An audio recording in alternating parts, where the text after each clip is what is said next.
You're tuned in to the Smart Love Podcast, where real stories, real lessons, and real love meet. This is your space to grow, heal, and elevate every part of your life, from love and relationships to success and wealth. I have a special treat for you all. I'm really excited about this edition of the Smart Love Sundays. Now that I think about it, this is the first time that I've had an all-female panel, so I'm super excited. We are continuing our discussion on the war on Black love. So we started off with our conversation with the fellas on Thursday, and we bringing the ladies on today. So just to recap, today I have 7 beautiful ladies joining me. We are going to dive in on this topic of the war on Black love. Just to kind of give you all a little bit of information about Smart Love. Smart Love Inc. is a platform where like-minded men and women come together to discuss real-life relationship topics and really to ultimately learn from each other's experiences. The goal is to help inspire true love in relationships by being transparent and sharing information with each other based on our own experiences. Our goal, my goal, the goal of this platform is really to make real connections and to connect like-minded people. We're focusing on teaching the art of love and feminine and masculine roles in nurturing relationships. So getting into our topic of the war on Black love, I have a quote here from Miss Angela Davis. The breakdown of the Black family is due to our economic system of capitalism, which emphasizes profits over people, and our political system of racism and cronyism. Of course, we're going to dive into what is the war on Black love, but just to give you a little bit of background, the discrimination that the brothers and sisters have faced here in America has negatively impacted the formation and the stability of our Black families. In order to actually strengthen the relationships between the Black men and the women, we need to all show each other more empathy, more support, and be more open. The statistics and the trends related to dating, marriage, and divorce among Black Americans show that Black men and women face distinct challenges that influence our family structure and the ability to find partners. Some of the statistics, I won't go through all of them, but since the 1950s, we have seen a decline of the number of African Americans that are married. We went from 77.6% in the 1950s to here we are today in the 2020s at 31%. Okay, that's over half, cut in half. So in 2009, 70% of Black babies were born to unmarried mothers. So that's showing you that there is definitely an attack or a war or something. There's definitely some intervention that has added to this decline. So that's what we're going to dive into today. Some of the divorce factors, I didn't put all the statistics here, but amongst the Black community, divorce is now more socially accepted. There's separation is 4 times more higher amongst African Americans. We have a higher rate of marital dissolution compared to white couples, but at the same time, we have a lower percentage of actually getting married, but a higher percentage of getting divorced. Something's wrong here. The financial stressors and like unemployment, strains on marriages, the mass incarceration of our brothers, the depopulation agendas that the government has put together to really slow down our population has affected us in an alarming rate, obviously. But today, we're not going to go deep into the history because we did enough of that with the brothers, but we're going to speak from our perspectives as women, Black women who are living through this. We are fighting. We are fighting for love. We're fighting for Black love. We still love our brothers. We want to come together. We want to rebuild the Black family, and so we're going to talk about ways that we're going to do that here today. All right. So I'm going to go ahead and let me remove this and let me bring my sisters on in, okay? In no particular order. Here we go. Here we go. Coming to the stage, we have Skittles, the nurse. Hello, dear. Hi, LaDonna. Thank you so much for having me. I'm Thank you for super being elated to be here. here and give my Yes. little 2 cents. Now, I am going to do a disclaimer. I'm tripolar, so I got a lot of opinions. Oh, tripolar. That's the first I've heard of that one. Okay, sis. All right. Duchess. Hello, my Bay Area Bay. How are you? Amazing. It's so Oh, great. wonderful. Skittles, nice to see your face. Hi, pretty Duchess. How are Hello. you? Doing amazing. Glad to be here. Ditto. Oh, sorry. Sister Fatima. Yes. Hey, sis. Welcome. Oh, wait, Welcome. my mic was muted. I'm saying all kind of stuff. Hi, everyone. Greetings. Hi. Greetings. Good to see Greetings. Welcome. Hello. Hey everybody, hey LaDonna, how are you? Thank you so much for having me. Hello. Hello, Hi, Amy. pretty. Hey ladies. Hey. you. Hi. Hey, Hey. Heather. Hi. Hey, hey, the Duchess. Hey, everyone. Hello. I'm Heather excited to Boo. be here. Hey, Heather Booth. Yes. Welcome. Heather. Sherelle. Welcome, sis. Hi, Sherelle.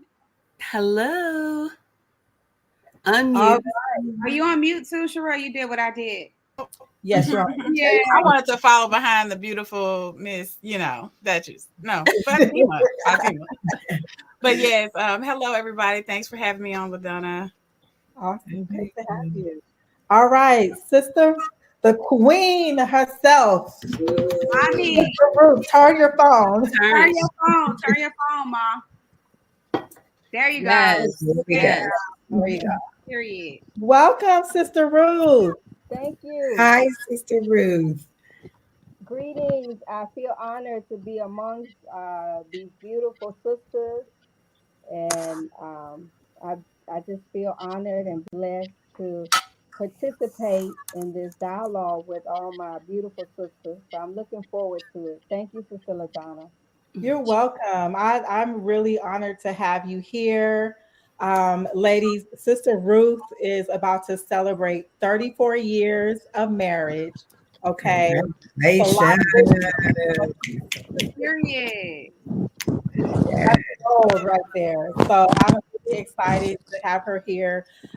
Actually, her and her husband, Brother Stanley, used to they do couples counseling, Mhm. and they used to counsel my husband and I at the time, and whew, that was the reason why I stayed in there a couple more years because they helped. They helped. Allah, God, like, yeah, but it was definitely the hands of God that like brought us together. They have a beautiful family, and I'm just so excited to have you here, and you too, Sister Fatima. Thank you. Okay, so we're gonna jump right in. So I kind of went over just some of the statistics of what's going on with our marriage rates, divorce rates, but really all of those numbers mean nothing, right? If we as Black women, like I really want to talk about our actual experiences, right? Because the numbers are the numbers, but we're living this, right? Especially those of us that are single, and pretty much all of us other than Sister Ruth and Sister Fatima are single. So Married. We're in the process of becoming married. say that again. You said single. Single, yes. in the where you said in the process of becoming married. Okay, we're Yes. manifesting that. Yes, we're in the process of becoming married. Wishing and the flow of. Yes, yes. So just I don't know if any of you had a chance to watch the show that we did on Thursdays with the fellas, but oh, you were on this, Wendy. I saw you. Yeah. So we talked a lot about the history, like what happened to us, um, from slavery to discrimination to segregation to laws presently here today that is affecting us, which is causing this war on Black love. Yeah. So I'm going to talk I'm going to talk through some of the points that were brought up as we go, but really I kind of want to go around to start us off kind of the same way I started the brothers off, with each of you kind of giving me an idea of what this war on Black love means to you. Like, how is that showing up in your life today, presently, when it comes to dating? Like, what are you seeing out here in the dating world? How has it shown up, in previous relationships, marriages? Like, what is Black love being attacked Mm. mean to you? So I'm gonna start with you, Miss Skittles, because you're right here to my right. Well, being that I have been married once, 12 years of slavery, as I call it, it was a job. It was a lot, right? I did all the, being a good wife, being a submissive wife, being a Christian wife, being a little ratchet too. I was. And then I've also been engaged. So I think that is a narrative that they're putting on us. First of all, I believe that they're trying to really continue to hurt and continue the narrative of a slave mentality for us Black people, Black and brown, and I think it's just really sad. And so then we as a people take it on to ourselves and continue the narrative.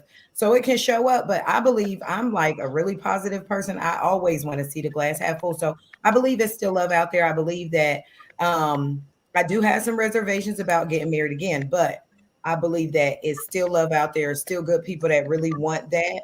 And we just got to be the ones to educate, put it out there, say what we want, be vocal, be communicative, be vulnerable. And then I think you'll find your person. Absolutely, absolutely. Well said. Thank you, sister. Mhm. Thank you. All Thank right. you. Yes, you're welcome. Duchess, how Hello, is hello again. Yes, present. present? So, same question, how has the quote unquote war on Black love affected you present day when it comes to dating and relationships? Wherever you want to. So for me, I'm a believer. I am invested. I am going to see this out, as Sister Ruth said, that my husband is there. I'm single on my way to being a wife. I I believe that the war, yes, it started then, but yet I feel like the attack is amongst each other. I feel like the brothers are there for us. As Skittle said, I too want my partner. I want to wake up with my partner. I want to build with my partner, nurture with my partner, love, listen, react. I want to be a partner. I want to be involved. And I just feel like that war that was started then. Where do we build from there? I want to show up. I'm looking right here, right now on this panel, and I can't feel that these women that have not been seen by their mates that God has chosen for them, I feel that they're not looking for a toxic relationship. They're looking for that person. And the war, I feel like my redeemer is my man. When I look at him, I want to see him in a godly way. And I want to be everything that he wants me to be without taking from myself. And I just feel like it's coming. Yes, yes, it is. I love it. I love Absolutely. it. That's Well, optimistic. I like that. It's yes, coming. Come on, Heather. What you got, Sister Heather? Hey, Hey. so okay. So for me, how sometimes they'll say you won the war, lost the battle, or you won the battle, lost the war. So for me, I think it's so many layers, specifically in the Black community, that we really got to look at it battle by battle because the Mm, war is so big. mm, So I think the first attack, the first battle, is really the thirst for power because we are oppressed people. So we don't usually get, and I don't mean in the corporate world, because I know like a lot of men say, well, women want to wear the pants, they're in the corporate world, they're making the money. But I mean the battle for power of being respected. mm, And I think a lot of times Black men are looking for a space to be respected. But I also think that Black women are looking for a space to be respected. And we both deserve it. But that battle is that the only place we can actually fairly get it is from each other. And then because we can't get it anywhere else, he can't go to corporate America and get it, she can't go to corporate America and get it, and because of racism or whatever. So now we're meeting up at home depleted, and our egos are kind of in the way, and now we have conversations that are pulling out a relationship that might do well, but because we're fighting for power, we're missing it. So I think I'm also excited though, because I feel like Black men and Black women have had more conversations. We had all the books. every every podcast, every book, every talk show, but now I'm seeing men, they got on trucker caps and whatever, but they're in circles talking about therapy. They're talking about how they feel, they're talking about their pain, they're talking about what they're gone through and what they want from a woman. And with that, when you feel heard, you feel like you have some power. And I think we're getting better at it, but I think that's the battle. I love it. Thank you, Heather. All right, Miss Wendy. Hey, first of all, thank you, LaDonna, for having me tonight. So listen, I've been single, I've been married, I've been divorced, I've been on the side, I've been, you name it, I've been that. And so, like, just all the perspective of love, and I still have not counted it out.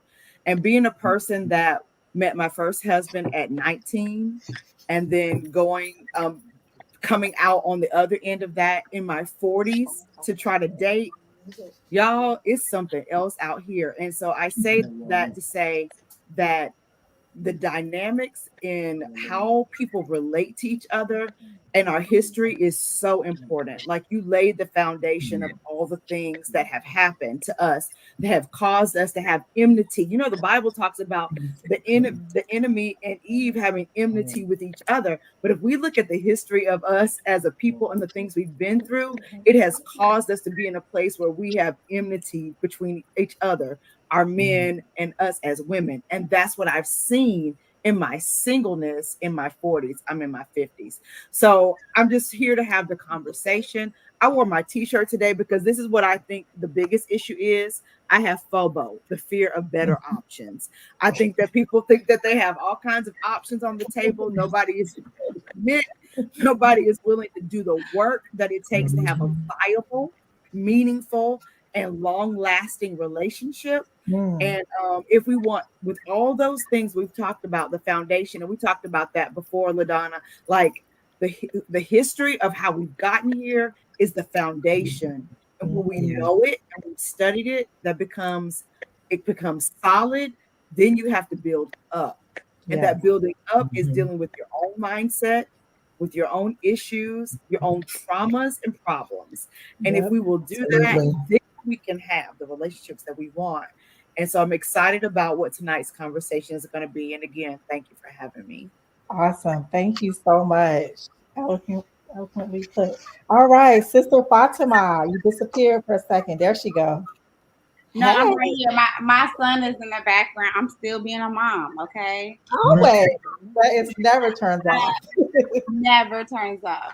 Um, can you repeat your questions, LaDonna? I So, feel like there was something you said that stuck out to me, but I want you to repeat it for me. yeah, sure. So, what I asked was when we talk about the war on Black love, how has that shown up to you, like present day, past relationships, current situations? Like, what is that? What exactly is the war for you personally that you've seen? Um, so the first thing that comes to mind is, let me clarify the definition of the word war. Mm, Because I often find that in communication, we do a lot of assuming. We do mhm, a lot, and Heather touched on this point, and being married by the grace of God going on 14 years. Um, One of the things I've learned is that it is a battle of the gods. mm, What I mean by that is, in our respective roles in nature, uh, the woman is a god and the man is a god, but we have different functions, right? But there is a power struggle that has occurred. yep. And that's something that Heather spoke on. But I think intellectually, in a lot of ways, what we're doing in our arguments is trying to figure out who is more superior in that conversation. And a lot of times that depends on who's right. Mm, What we do a lot of times is, words are very powerful. They have meaning, and we belittle them so much. We give our own definition. We attach our feelings and our trauma to words and their meaning, and we redefine them. And we say, well, to me, this word means, and it's like, well, by that logic or that theory, you'll never get along with anybody except people that please you, mhm, except people who are easygoing, in that way. And not to say that there's anything wrong with associating yourself with people that are easy to get along with, but where's the challenge, right? Anything of value has a difficulty factor associated with it.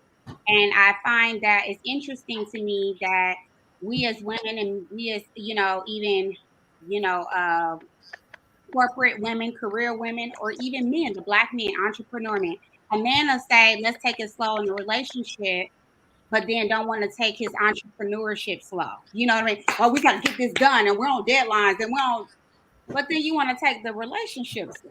Like, make it make sense. So again, here's where this definition, right, that you've rebranded and redefined, um, it's, you're able to manipulate that word, right? Because in this context, it means something, right? It means something we all can agree on, right? It means something. This word, you can use to get the attention of banks and whoever you need the attention of. But then this word in relationships means something completely different. That's based on your trauma, and you need to. So there, for me, what I have learned is that my husband and I used to do this. This word meant this to me, and it meant something else to him.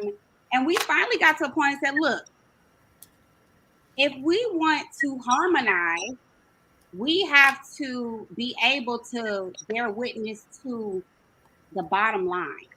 mm. And that is the truth. So whoever's opinion is closest to the truth, then that's what we're going with. If your opinion is further away from the truth, then you're further away from the truth. Your opinion has to grow and evolve, right, in that space. So what we started doing was clearing words, Mhm. because that's where the misunderstanding comes in at. So that's why I said, can you repeat the question? Because I don't want to sit here and assume that I know the context of the word. Yeah. without redefining it and making it clear for us to all agree on, you know? So I was like, okay, let's start with what is the war? Um, a state, and this is one of the definitions, but I think this is the one that is applicable, but we can decide. A state of competition, conflict, or hostility between different people or groups. She was at war with her parents. That's the context.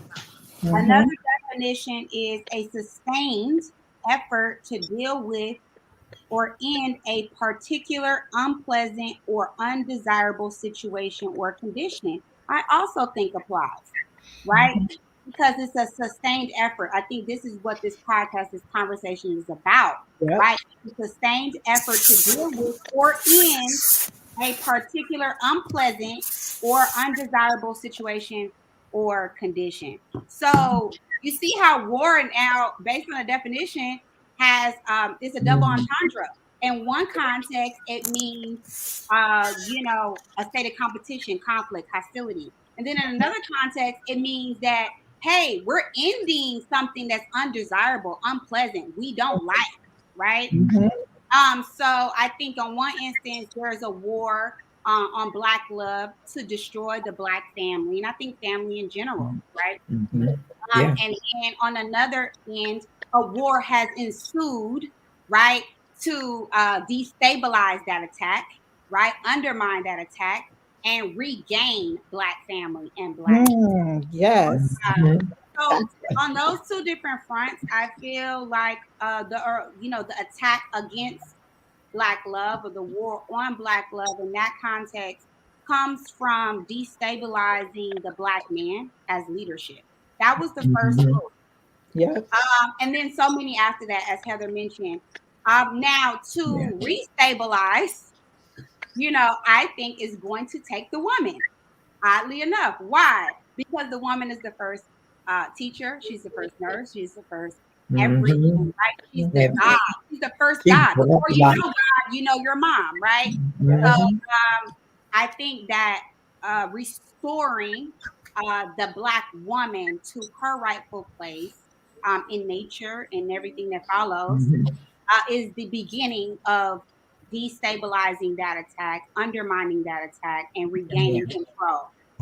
I love it. Well put, sister. I love how you broke that down. You are definitely your father's daughter. I tell you. Yes, definition. Yeah, you're absolutely right on all fronts. I'm gonna get to Sherelle and Sister Ruth, and then I have a follow up to a couple things that you said, Sister Fatima, and really to all of you. So this is good. We getting into it. Juicy. All right, Sherelle, the war on Black love. What is that? So I feel like there's layers to it, of course, same as many of you. But I want Sister Fatima to say the last thing she just said about women in being restored. Can you use your words on that? I think I remember. I'm a little long-winded, Sherelle, so sometimes I forget what I say. Okay, so you said something about women being restored back into their place in nature, and so that's basically what I've experienced. My experience has been one thing that Heather said, which was a battle for power, and I feel like at times if we're going to be restored back into our normal place, then something in society has to happen because for men, because the roles are reversed. And a lot of times the roles are reversed because economic issues. You're taking care of everything, or he doesn't make as much as you. So now you're being the person who is doing the most, and it's hard for you to submit in those situations because you're the leader. You're put in a leadership position. And so I think a lot of times that we have that as an issue, because regardless of whether you're being put in a leadership position or not, that male does not want you in a leadership position. Right. But it's kind of hard when you are the leader. You're literally taking care of everything. The roles have been reversed. So I think that's one of the layers that we have to face. Another one is the fear of being the fear of, what is it, options? Better Better options. Better options.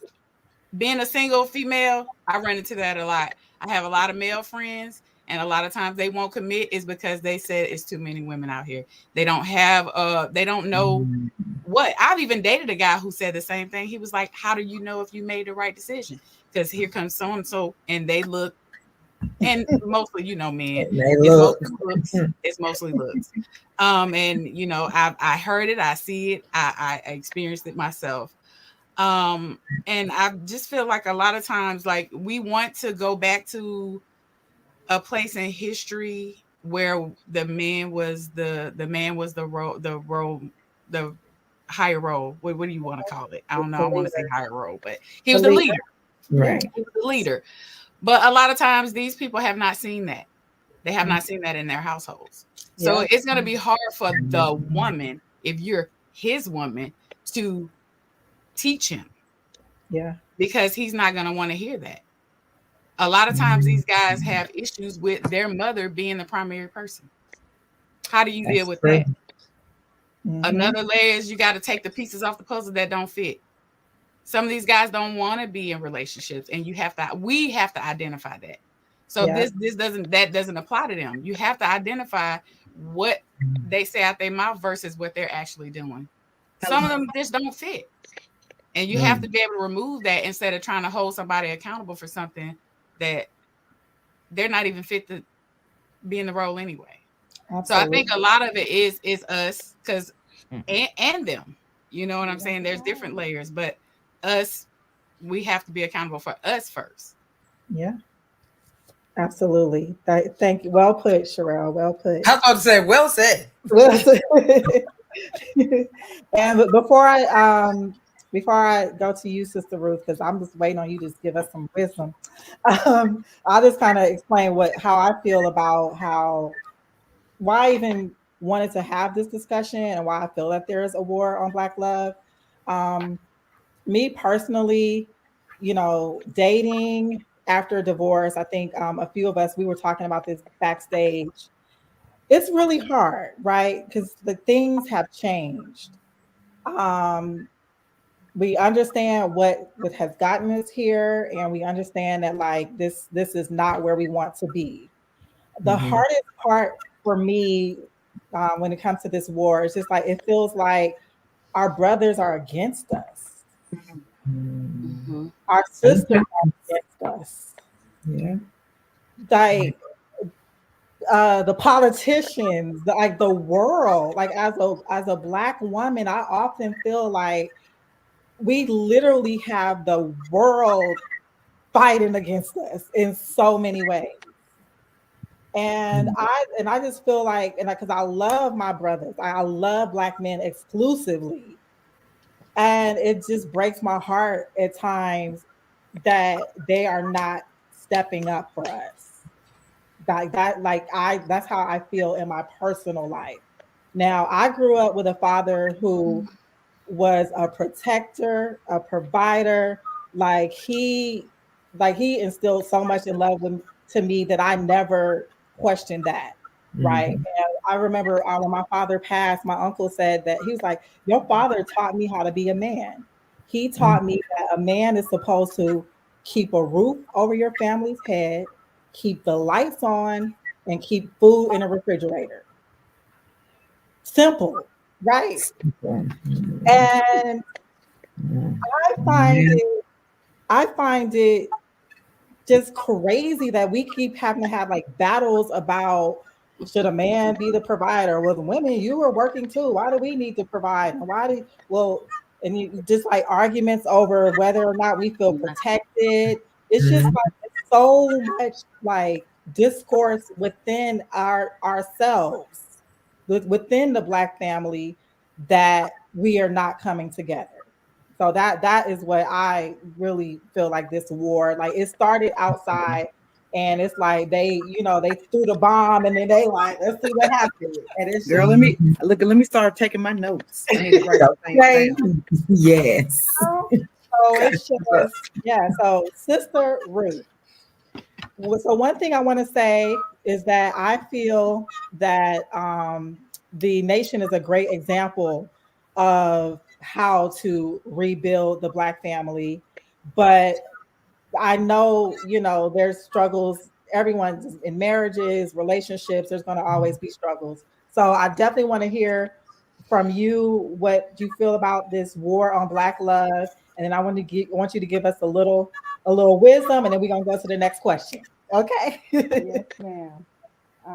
It's so. I mean, I learned so much just listening to everyone, and I feel, because I've been as a young girl. I was in. I grew up a Christian. Then in my teenage years, I came. I became a Muslim, and so I know, both ways, and that's the beauty about how I was raised because I can relate to both ways. And one thing that brings comes to my mind and listening to you all is the scriptures. And as a young girl, I would have to read the Bible from cover to cover. And in the scriptures, and now that I'm a Muslim, I read the Holy Quran. Like we actually do in the month of Ramadan, and for the month of Ramadan is 30 days, and we read the Holy Quran in its entirety for the Sister month. Ruth, I'm Yeah. sorry. They're saying they can't hear you. Can you come a little closer to the I phone? think her mic is covered at the bottom. Oh, your mic is covered. Okay. Better.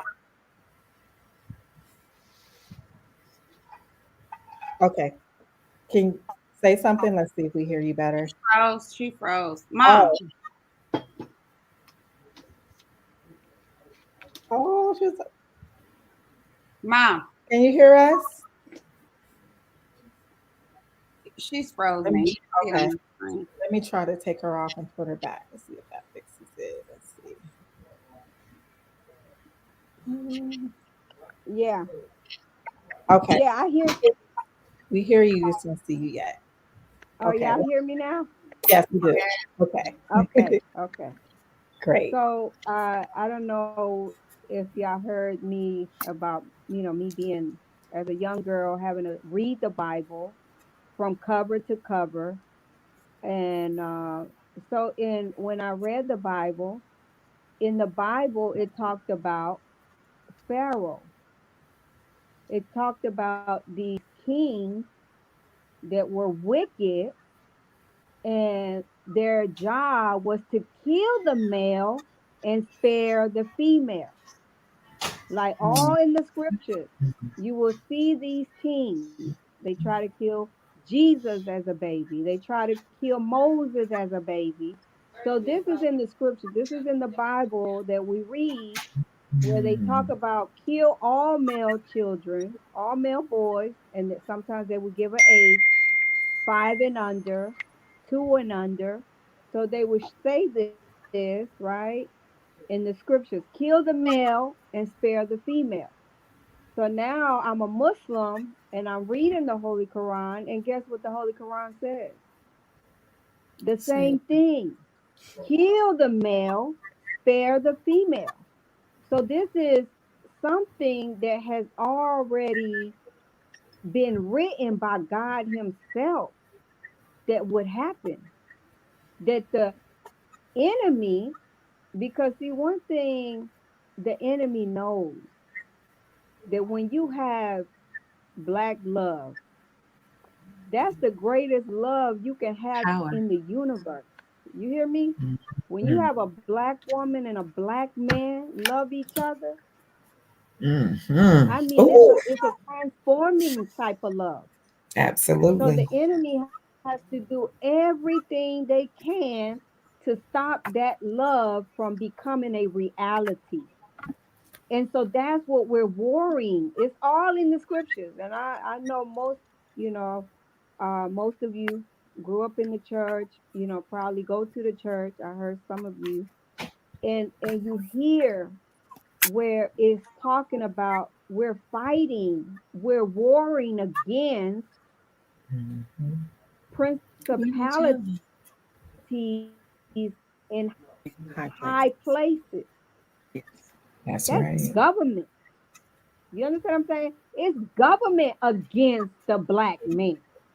That's why they're giving the black woman jobs because they know that by nature. See, in the Bible, it began in Genesis. God first created man. And once he created man, he gave man dominions over his creation. Then he said, God said, it is not good for man to be alone. This is what Mm. God said. So then he said, I'm going to create woman. And so he created the woman to be a helpmeet to the man. So by nature, the man is the provider. That's his nature. That's what he's The leader. supposed to be doing. He's supposed to be the protector. He's supposed to be, and not just physically, because it's easy to buy groceries, it's easy to pay rent, light bill, but mental, keeping that woman mentally taken care Mm. of, spiritually taken care of. You know, that is his job as according to God.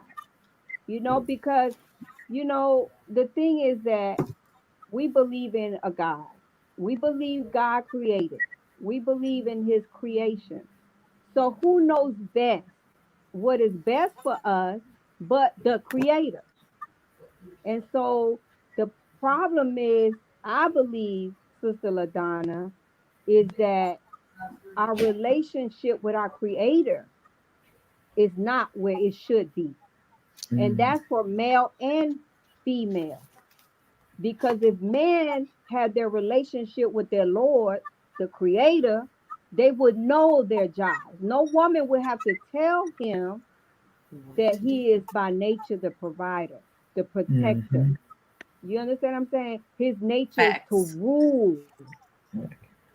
And the same thing with the woman. You know, Yes. God created us to be a comfort to the man, to be a helpmeet to the man.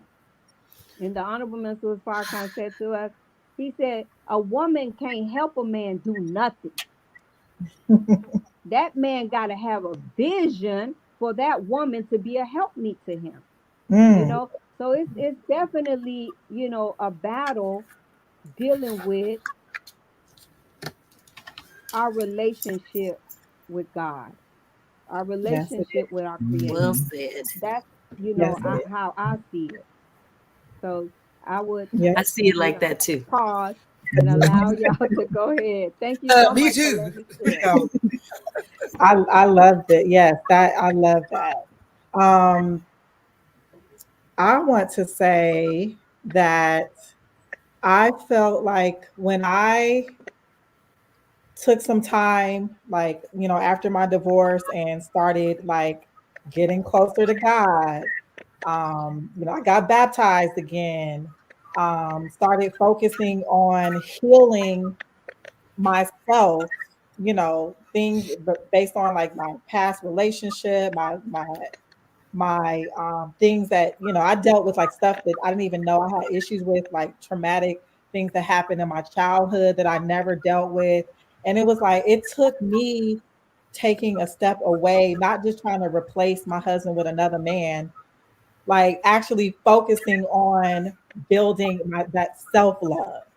And Brother Stanley touched on that a little bit yesterday, about, in order for us to even begin to show, someone else love and grace, that we have to start with ourselves. Mhm. So, what I want to ask each of you ladies, what have you done after, a past breakup, something traumatic in your life, anything that could be contributing to where you are today? Have you have you done anything for yourself to help focus on your healing? And if you have, what have you done? Mhm. So, if anyone can go first, is like ready to go, like, or because it might take a second for you to think about it. Sherelle, Anybody ready? uh-huh. Okay. So listen, so we're talking about the history and the foundation of what has happened in the Black community, which all is true, right? All of those things that all the things that Sister Ruth and everyone that we've all said are true. And so the point that I want to bring into the point is that, so when we talked about that, the man, that God created the man to be a provider, a protector, and that the woman needs to feel safe. And I'm not going to say but, I don't like saying but, I'm going to say and as add to. What came with that was in time, from ancient times, if the man was not only the provider, but they were the final say in a situation. Like sometimes even women they didn't even have a say so in who they married.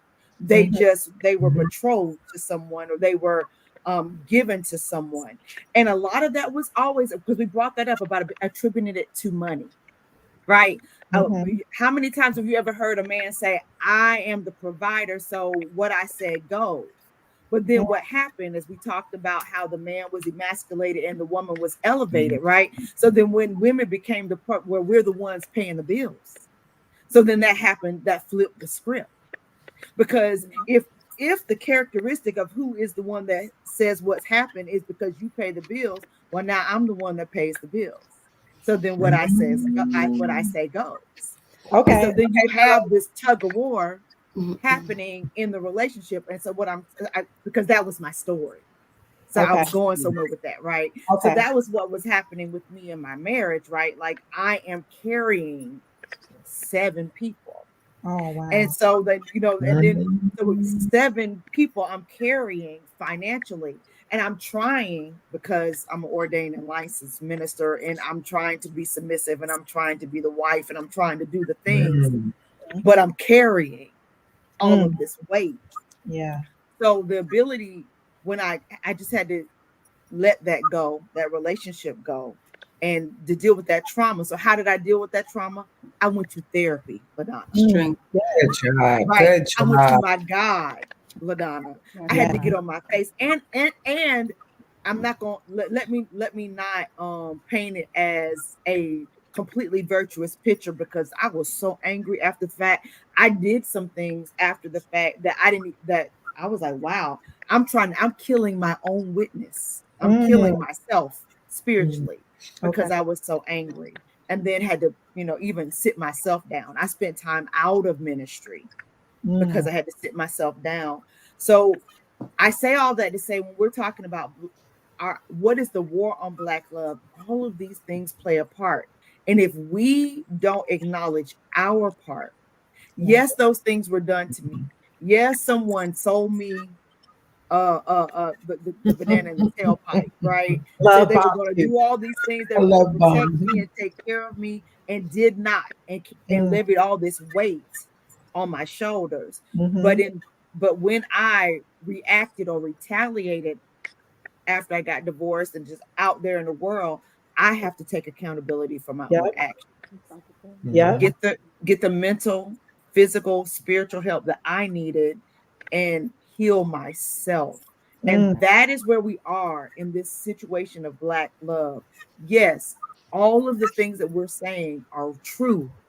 Those things happen to us. mm-hmm. We need to acknowledge them. We Yep. need to understand. Oh, you froze, Wendy. Amen. Okay, Sherelle So has that something to say. I can move forward and be the best person I can be, so that I am prepared to be the woman that I need to be in a relationship that God has for me. I And I land love there. it. Mhm. Absolutely. And you know what? I'm gonna put a pin in the provider conversation, because we have to come back to that. Right? We can't finish this conversation without coming back to that, with the women, the roles being reversed. But thank you so much for sharing your story and your path to healing, Wendy. And yeah, you had to have a ratchet moment It to was come it back was to it was God. really ratchet. sorry, Sister Ruth. I apologize. It just slipped my mind. No, no. There's no God but one God. Yeah. Right.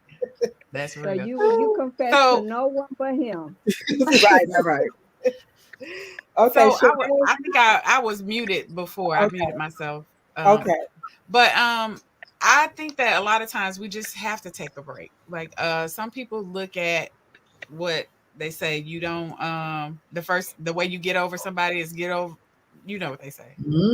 Get under I 'em. don't think that that's necessarily the best idea. I think that we need to actually try to break free of some of the baggage that we're taking with us.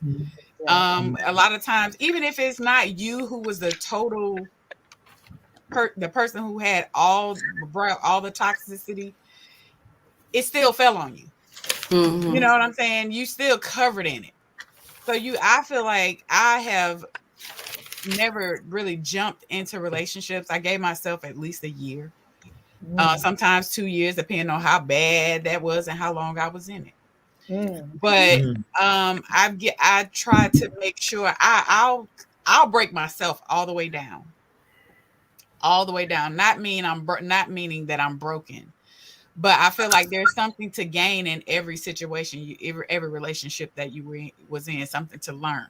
mhm, So I'll break myself all the way down by one, talking to the people that's closest to me, talking to therapists, bouncing ideas off the piece of people that I trust in my life, that I've placed in my life, that's going to tell me, no, I'm wrong. That's going to tell me, yeah, you need to work on that. And I've come to a place in my life where I am not trying to be perfect. mm. So I feel like when you're not trying to be perfect, you allow yourself, one, to make mistakes, two, to show yourself grace, Yes. and to three, be honest with the next person about who you are and what you want. That way you can know if you're finding the right person, Yes. because you're not going to come in being Mary Poppins or Martha Stewart and pretending to be this one person that you don't want to always live up to 7 years later. So I feel like mainly that's the thing for me. I break myself down. And like I said, that's not a broken place. I'm not in a broken place when I do that. I'm looking at being a better person, Mm, dissecting what I did wrong or yeah. how I was triggered, or, just to learn myself, so that way in the next situation I can be honest about who I am and where I am. Yeah. That's You awesome. sound Awesome. perfect. I'm not Where is far her from. husband? Where is her husband? Okay. Anybody else He want coming, to girl. He him. share their feeling? I know for me personally, when I was in relationships, a marriage, even in the marriage, it got bad enough to where I felt like I was very vocal with it. I was um, transparent, even. Uh, and so, even with the last relationship I was in after the marriage, after the divorce, after just being hard on myself, thinking it was something I did, right? Blaming God to say, why didn't this work when I did everything that I was taught to do as a child to a woman growing up in the church, seeing people who were married, thinking that's the way it was supposed to be, even emulating the examples that I had. And then one thing, when I got an adult, and actually in a marriage, I found out marriage was not that great because of the people who I thought was a great relationship. Mm, So what I had to do was just be accountable for myself, you know, even as far as accepting things that I knew I should not have, but thinking I could make it work, maybe even changing somebody. Um, and so what I do now is just definitely love myself first. Make sure I do self That's care. Make right. sure I'm in a position to love on somebody else. Because if I'm feeling some kind of way and not good about myself, then my love is not there to reciprocate. That's Um, right. and then Abraham Hicks and some burning sessions. I've done a couple of crazy things um, to get over the hurt and the pain and the trauma. But I think I'm in a good space now. Not really looking for something, but open You don't want to, to get married again? I mean, Ooh, I'm ooh. still working on me. Okay. Okay, okay, you're not ready yet. It's not off the table. Not ready Okay. for that But let me yet. ask this, because she said marriage is not great. Is that what you said? It wasn't. It wasn't great. Okay. No, no. It Okay. kind of like, the first time if somebody didn't tell you it was a good time and it really wasn't, they lied to you. But Right. also from things that I've seen, relationships that I thought was really, really good. Like, oh, that was the best relationship that we knew of growing up.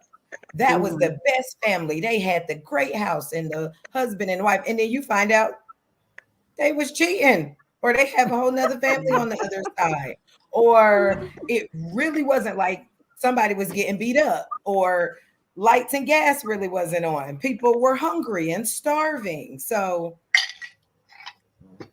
just I gotta, like I started off saying that, and I'm sorry that that was your situation, but right now you seem like you're on a path for greatness because you're starting with yourself, and that's something that the men had mentioned, that we as women, we don't take the time and the opportunity to take care of self.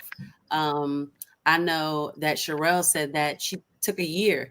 You know what I mean? And sometimes if you have been married or you have been in a relationship, you have to look in the mirror. You have to be able to hold yourself accountable. I believe in marriage. I believe in love. I believe in being the wife. I was raised with both my parents. We had a village. I have 11 uncles, and we had marriages. My grandparents had been married. So I've seen, congratulations, Miss Ruth, that 35 years. I've seen those. And I'm a believer of that. And I just feel like when we talk about war, which is what I said, and I think I discussed this with you, LaDonna, to me, war is fighting. And as the sister said, there's two definitions to that. And I said that for me, I want to look at my person as my God. I want to look at and know that I am too just as worthy as he is. But how do we come together to say that we are the prize? How do we come together to say that we are going to work together and not looking so much forth as who's the provider?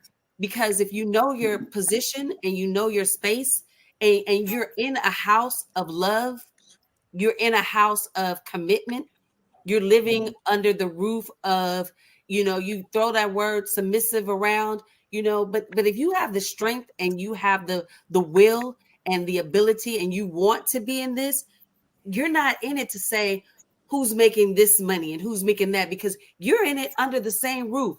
If you're raising 7 girls, 7 boys, you're in it and you're working together. And that's the part that I feel like that's where we fall off at, because we chasing the bag, we're doing this, like, but if you commit to someone, that's work.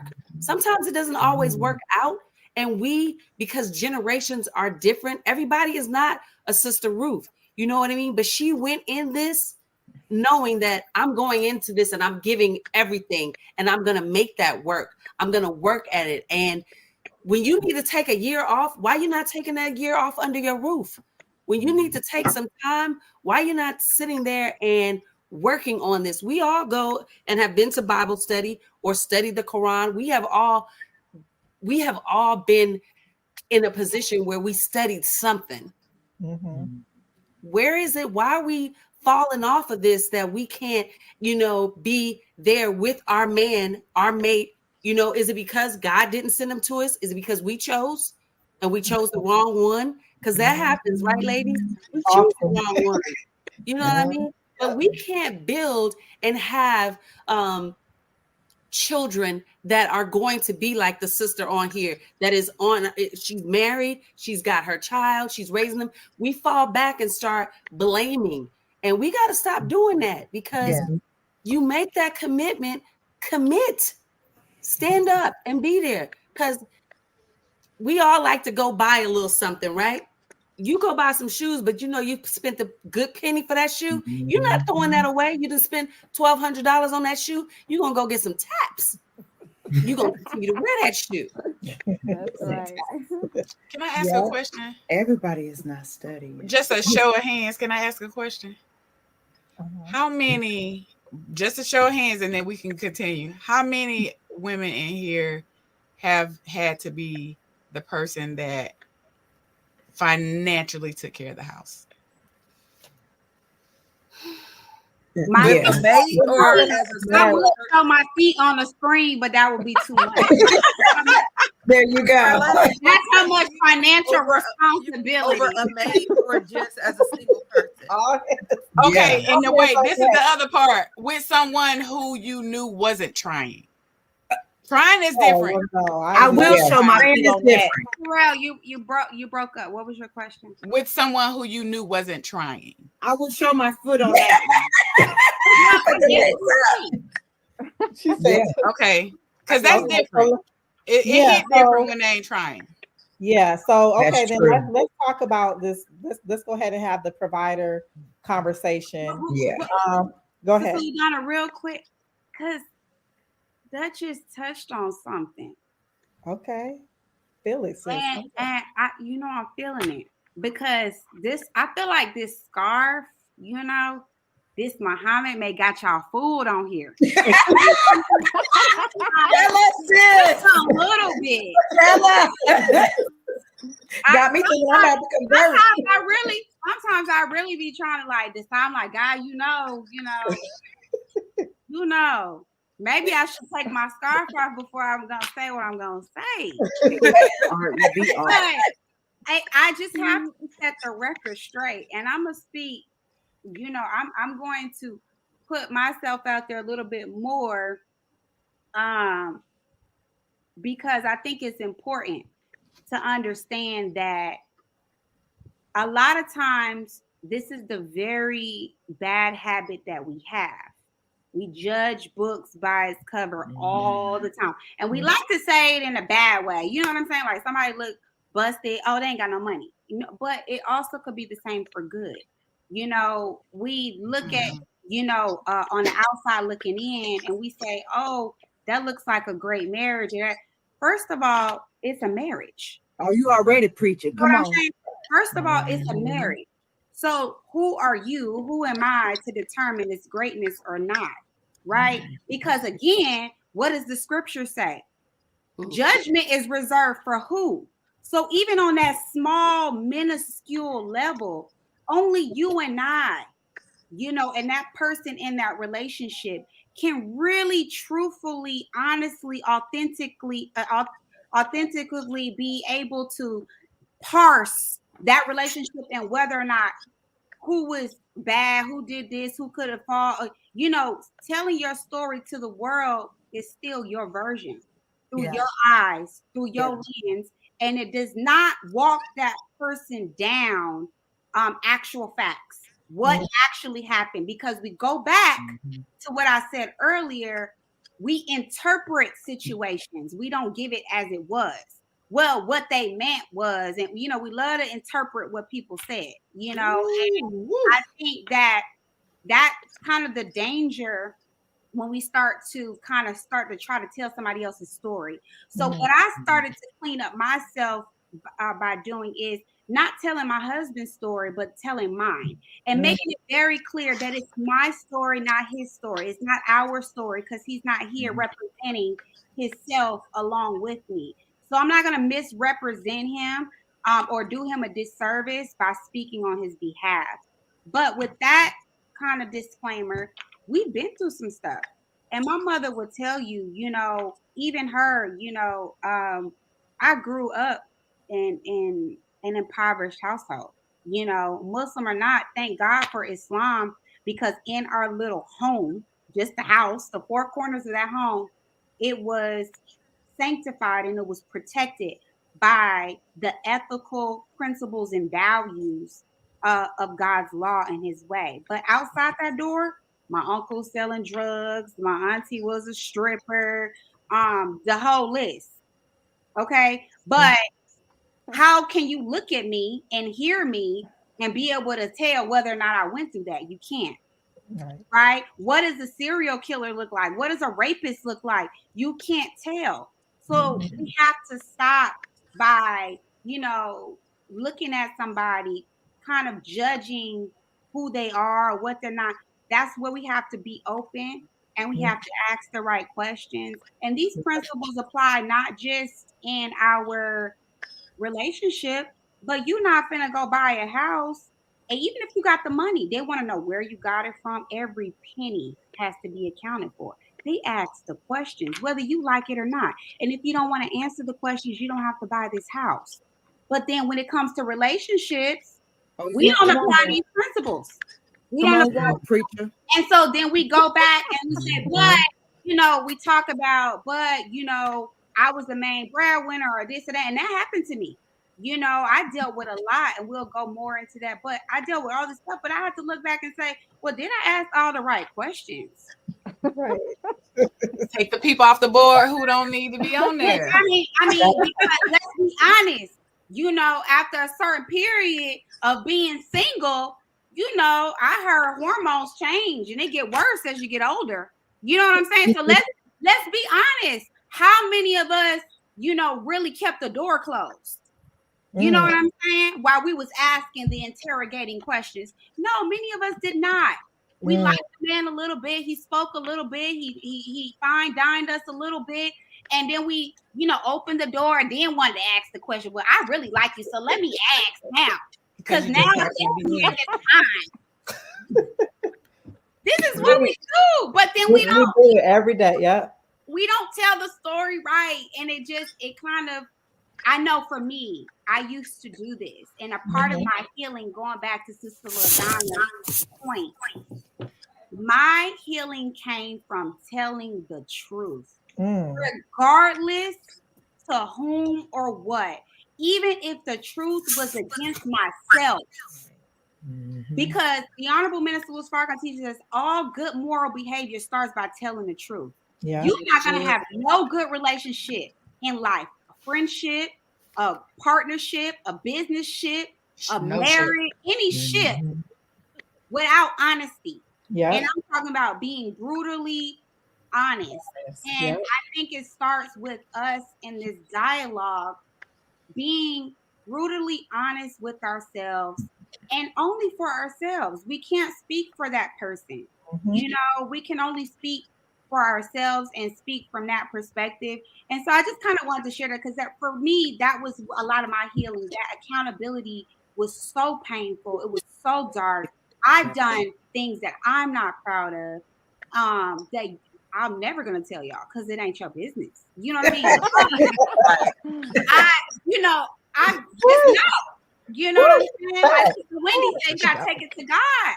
But those things, they came out of me. They didn't come from him. Yeah. Now I could accuse him and say, "Oh, well, if it wasn't for him, I would have did this." Baby, can't nobody bring out of you what's not in you.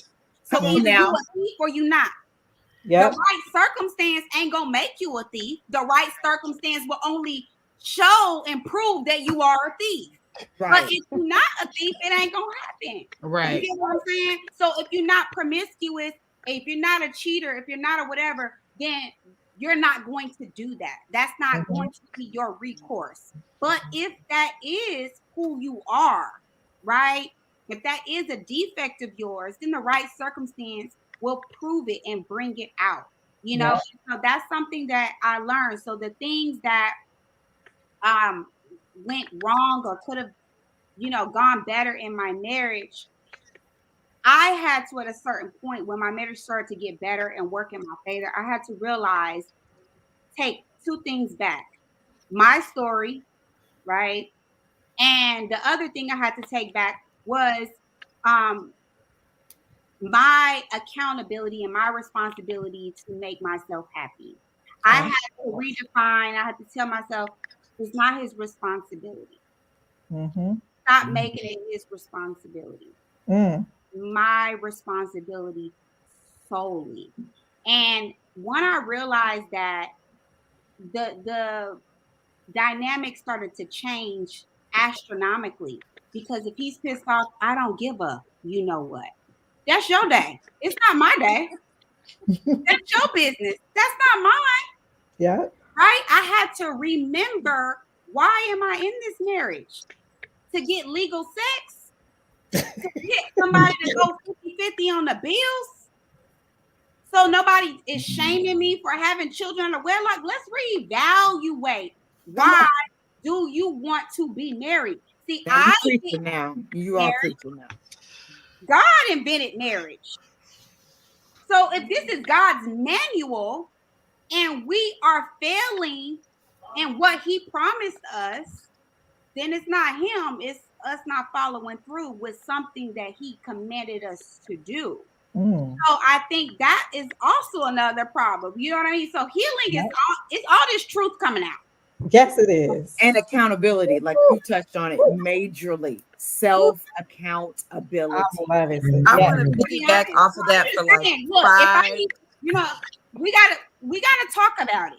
We got to. We can get into the whole dating stuff. Like I'm like the whole dating in the A. Like, but I so really okay, hold on.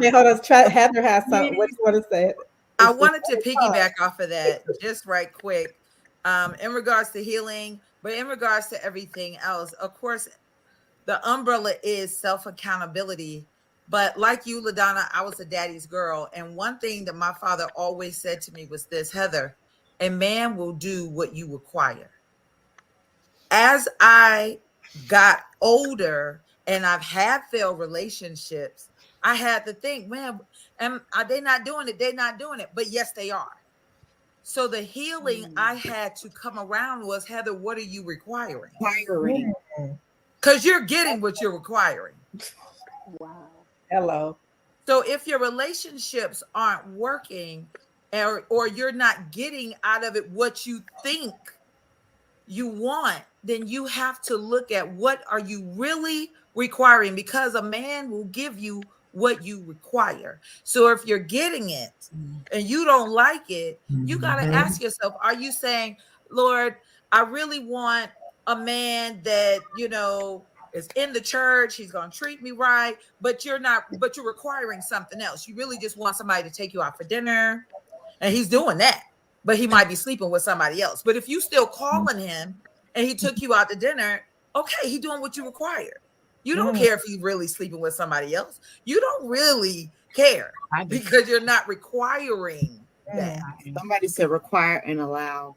Require equals allow. My dad is exactly. And that's what at the end of the day, it's not a requirement if you're not getting it. So whatever you're really getting is what you're really requiring. And that was what my healing was that I had to look at myself and really look at my relationships and say, okay, what is it that I thought I was getting? Is it the fluff? Is it the accountability? Is it the support? Is it the man on my hand? Is it what is it? Because if it's not working, then that means I'm lying to myself, because I'm getting what I require, because I'm calling this Negro every day. He's over here. So I got to be getting what I require, but I'm not being honest about that requirement. So I had to get to that space. And then there's healing in it. And then the second part was I had to ask myself, why don't I want to look at that truth? And I think the answer to that is that nobody can hit me harder than I hit myself mentally. We are our own worst bullies. So we got to build a case up against the other person. Yeah. He did this, he was this, he was that. Because if it's you, then you'll never stop. You'll be in your head all day long, and you won't be like, I done already talked to myself about it, and it's him. Don't loop part of my healing. It might be me, because I don't want to beat myself up anymore. But don't beat yourself up. Give yourself love and tenderness when you realize these things, because that's where the growth is. Make sure you hit that subscribe button on YouTube. It's all about that smart love. Get you some.